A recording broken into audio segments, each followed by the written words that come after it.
these type of acceptance rates here are primarily for authentication error types. Okay, and that's where this kind of goes into is an authentication error type. Let's go through a couple of them first. And typically with biometrics, you'll see a couple of interesting ones. There's some up here that are more familiar than others, and some that you may actually have never heard of before. So a true positive means that something definitely happened. Right, so you raise the flag, and the flag is legitimate. Some sort of alert went off, and boom, the alert that was triggered was a positive alert. So it's a true positive. Okay. The flip side of that is something that you're sure that you've heard of before, is a false positive. Right. Number one thing that we think about here is a pregnancy test, right? False positive pregnancy test. My God, you have a heart attack. All right, think about that. But really, I know I'm being a little silly there when I say that, but you have a true positive, which is an alert, and it's legit. And then you have a false positive, which is an alert. It looks like it could be. Kind of like Harry Carey used to say when the Cubs would almost hit a home run. It might be, it could be, it isn't. It's just a long fly ball, right? So a false positive looks like it was real, but in fact, when you dig in a little bit, it's not. So then we get into a true negative, which means that it is, in fact, not. Right? So it was maybe it wasn't flagged at all, or it was flagged as a negative, and it is legitimate, right? So the trues mean that it's legitimate. Whereas the false negative is the worst kind of acceptance that you can possibly have.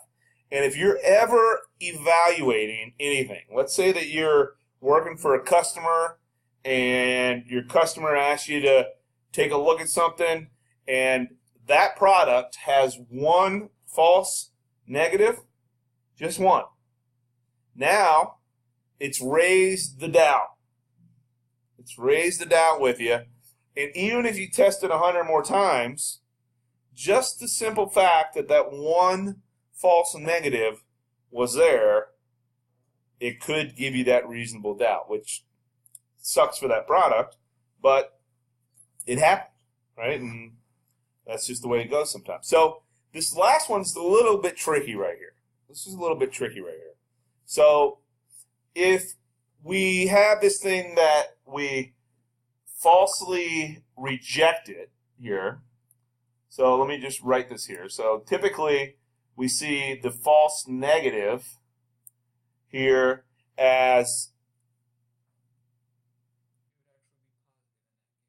this is a positive right here. So typically, we will see this as a, we rejected this, and now it did not get noticed, right? So it's legitimate alert that did not get noticed. Okay, everybody tracking with me there? Right. It should have been. It's something legitimate that was filtered out for some reason that you didn't get notified on. So it slid right through, no problems, no questions, nothing asked. So from that, and from the ones that we have as a false negative and a false positive, so these errors right here that happen, the ones that are wrong, right? What we need to do is we need to find a point between the two for a system whenever we're evaluating it.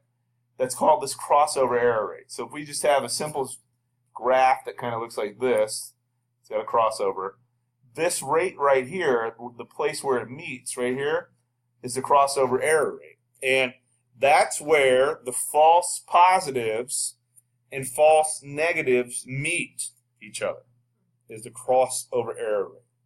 Obviously, the lower the crossing point here, the better for a product. Right? If you have a crossover error rate that was like this right here,